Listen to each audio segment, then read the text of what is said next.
I'm at the show 2024 with Nicholas Tolson of Linear Tube Audio, who is demoing the brand new LTA DAC called the Aero. Nicholas, thanks for taking the time. My pleasure. What prompted LTA to come out with a DAC?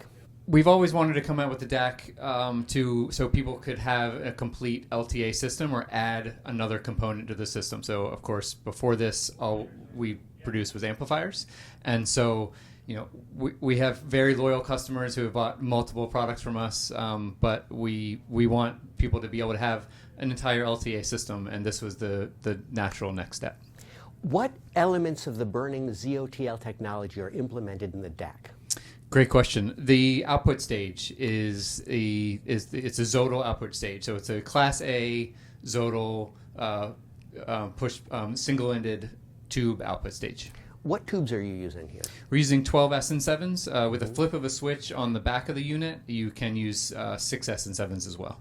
And what DAC chip is it using? It uses the Analog Devices AD1865 DAC chip. So R2R, no oversampling, no digital filtering, as simple as clean as we can get. We tested a lot of other chips, a lot of other circuits, a lot of other power supply components, a lot of output stages, everything, and all of the decisions we made were sort of a result of that, including the Analog Devices AD1865, known as in some circles as the vinyl DAC for how analog and natural it sounds. And if everyone knows, you know, just like with tubes, with a DAC, chip, it obviously the DAC chip is important, but there's 1,000 decisions before and after the DAC chip that affect how it sounds. But this DAC chip in particular is fantastic.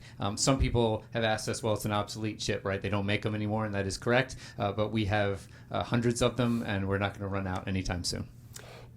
At LTA, do you have other DACs in inventory that you compare the sound of to this to make sure that this DAC achieves the sound you were aiming for? We compared this DAC. So, of course, we've owned many DACs over the years. They typically, our favorites did tend to be R2R DACs of various different flavors. So, you know, Hollow Audio May, the Denafrips DACs, Lampezator DACs, and then we also opened up, you know, the testing to many other DACs, just to not necessarily to tune it or to, you know, make direct comparisons, but, you know, just to sort of see what the differences were. And so we compared it to let me see, Chord Dave was one that was in there. Let me see, the Aqua DACs, the Scala, lots of other R2R DACs. And again, we weren't trying to necessarily tune it based on those, but once we had this product, we wanted to see how it stacked up so that we could, because we knew that people would ask us comparisons, about how it, compared to some of these other DACs. And how do you feel this DAC sounds compared to some of those other DACs in your experience? So, I mean, the soundstage on this DAC is incredible. The natural presentation is really what stands out to me. It's extremely detailed, extremely tonally accurate, and gets all the highs, gets all the lows, but without being harsh at all. We've gotten the comments that we've gotten from the first customers have reiterated that, and that really, to me, is the most important feedback that we can get is, the owners of it, how does it fit into their systems? And because that's really what it's all about. It's not necessarily how does it compare to one DAC versus another. It's how does this complement and enhance your system. And we've gotten, people are just over the moon, audiophile cliches, but people who are getting this and staying up until 1 or 2 in the morning listening, I've got to hear this track again and hear this track again. So we're really pleased with just overall the presentation, but I'd say soundstage, detail without being analytical, and very natural presentation for non-fatiguing long listening periods. What input options do you have? How do people connect their source to this DAC? We have 3 input options. You can use USB, and you can use RCA coax or optical Toslink. And which sounds the best to your ears?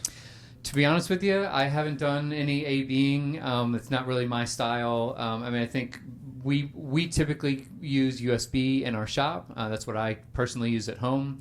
We're using the RCA here with this particular server, and we know that sounds great. I would probably put those two as the two most preferred ones. And then Toslink, there are some legacy products. There are some products that use that, and we wanted to include that as well. But I think, in our experience, USB and the RCA coax cover about 95% of at least our customer base. Have you experimented with different power cords? How sensitive is the resulting sound to different power cords being used? Well, our power supply is, I would consider it at least a cut above, maybe call it world class. We've got 6 isolated power supplies in this, and so the unit itself is probably doing a lot more than some to handle some of the things that you might use power cords or power conditioners to improve. That said, our general opinion on power cords, power conditioners, things like that is it's very local area specific. Mm-hmm. So the power grid in your area, the wiring in your home.